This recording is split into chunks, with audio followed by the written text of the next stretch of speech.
Salah hampir mau 6 miliar ya. Seperti memang diberi petunjuk ya sama Allah ya. Waktu itu kan pertama kali COVID masih rumor doang. Saya udah coba berjuang sampai saya galang dana juga. Dalam waktu 3 hari saya bisa menggalang dana 2 miliar. Terus dalam waktu seminggu bisa galang dana 3 miliar. Akhirnya 3,4 miliar. Nah, itu kan tanggung jawabnya besar nih, karena orang-orang kan pada mempercayakan kan untuk mendonasikan uang mereka. Mungkin ada yang dari sisa uang belanjanya ataupun dari gajinya mereka sisihkan untuk membantu. Yang di situ saya merasa wah, ternyata Indonesia jiwa gotong royongnya kuat banget nih. Jadi aku coba berusaha untuk mendistribusikannya dengan baik. Waktu itu saya banyak mencetak ribuan APD dan sebagainya. Tapi yang saya lihat sepertinya ini bukan apa ya, bukan jawaban dari yang diinginkan masyarakat untuk APD. Akhirnya saya sembako juga di situ agak pro kontra. Katanya kok bagi-bagi sembako dan sebagainya. Akhirnya saya pakai uang pribadi, akhirnya sembakonya, dan sampai detik ini uang di galang dana tersebut masih banyak tersisa. Nggak salah sisa 2 miliar lebih atau belum saya gunain. Nah, tadinya saya berkepikiran tuh dana yang sisa 2 miliar lebih ini mau saya manfaatkan untuk kurban. Seperti itu awal ceritanya. Karena saya banyak melihat perekonomian yang semakin sulit. Sementara Idul Adha ini adalah hari yang cukup spesial kan, dimana ini hari raya umat Islam seperti itu. Lalu saya punya plan bahwa uangnya semuanya kita kurbanin untuk kurban. Wah, ternyata tidak di ACC itu. Tidak ACC karena itu tujuannya bolehnya hanya untuk dampak COVID, tapi nggak ada di situ keterangan untuk kurban. Maka kita cukup menghargai keputusan tersebut. Lalu akhirnya saya sering belusukan ke warga, ke kaum duafa, terus lalu ke pedagang-pedagang, karena pada waktu itu saya juga pingin banget supaya bisa merangkul teman-teman kita UKM, UMKM agar mereka bisa bertahan di tengah pandemi. Karena itu sulit banget, karena perusahaan besar sekalipun itu banyak yang tumbang. Itu perusahaan gede loh. Apalagi yang UMKM yang dia udah nggak ada dapat lagi izin keramaian, event, banyak hal-hal yang memang sangat terkendala karena pandemi corona ini. Jadi di situ saya berusaha mencari solusi ya, bagaimana bisa merangkul UKM, UMKM, bagaimana memberikan edukasi terhadap masyarakat di tengah pandemi. Dan ternyata cukup sulit karena kita berperang sama yang nggak bisa terlihat nih, yaitu COVID-19 ini benar-benar nggak terlihat. Lalu rujukannya saya ke tahun-tahun yang lalu nih, dimana saya dulu nggak ngerti kurban. Akhirnya saya mendapatkan banyak manfaat dan keutamaan dari berkurban, yaitu hal-hal yang baik lah. Dari tahun ke tahun total kurban saya terus bertambah nih. Jadi saya semakin termotivasi untuk bagaimana berkurban lebih banyak sehingga lebih banyak mendapatkan keberkahan. Ini memang benar-benar dituntun dan dibimbing oleh Allah. Kalau enggak, ini enggak bakalan terjadi.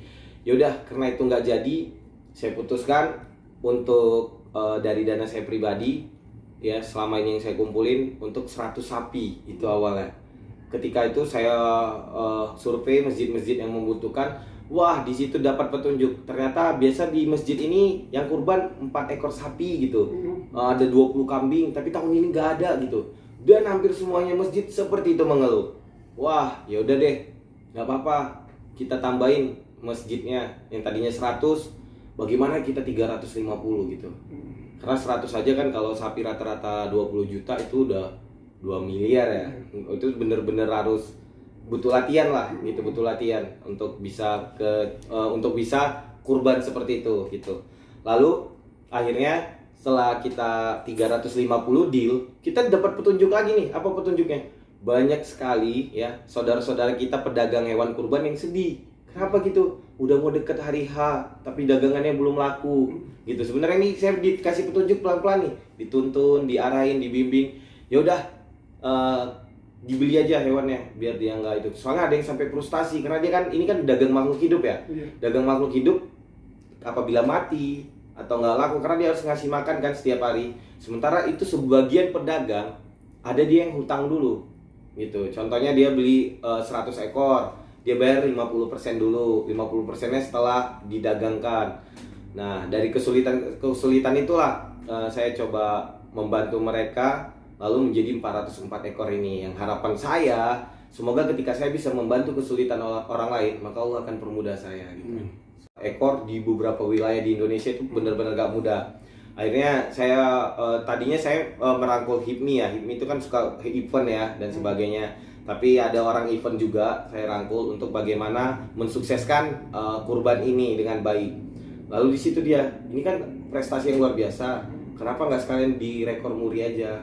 Seperti itu. Ya udah, nggak apa-apa, coba diiniin. Tapi tetap teman-teman semua saudara jangan lihat rekor murinya ya. Yang terpenting bagaimana ke depan kita walaupun masih muda berkurban lah ke depan untuk yang lebih rezekinya. Karena ini benar-benar kunci sukses. Ya, sedekah. Karena gampang banget metodenya, memang nggak bisa matematis. Yang jelas kalau kita sedekah dan kurban makin banyak tahun ini, maka tahun depan penghasilan kita akan makin gede. Itu janji Allah dan Allah nggak pernah ingkar. Gitu, Bang, kemarin tersebar ke berapa wilayah, Bang? Ke itu hampir seluruh Indonesia ya. Itu ada Medan, Padang, Sulawesi, Makassar, Samarinda, terus Batam, Tangerang, Depok, hampir, dan itu ada juga di panti asuhan. Seperti itu. Hampir. Kebetulan saya nggak menghitung ya. Semalam ini pertanyaannya juga nih. Sampai tadi malam saya suruh tim untuk menghitung. Itu nggak salah hampir mau 6 miliar ya. Seperti itu. Karena saya ada juga terus ada juga kurban ke Palestina, unta. Karena di sana memang nggak ada yang kurban juga. Seperti itu. Karena saya yakin dengan janji Allah. Itu saya yakin dengan janji, dan kebetulan saya nggak pernah visi misinya bukan untuk kaya, tapi bagaimana bisa bermanfaat untuk orang banyak. Itu selalu saya sampaikan. Sapi itu 186 sapi, 220 ekor kambing, dan 1 ekor unta. Jadi 207. Palestina ya, unta. Saya belum banyak ke Palestina karena saya tahu sendiri di Indonesia juga butuh seperti itu. Itu keputusan saya, tapi yang nggak salah kan kita coba ke sana gitu. Dan dokumenta amanah ke Palestina.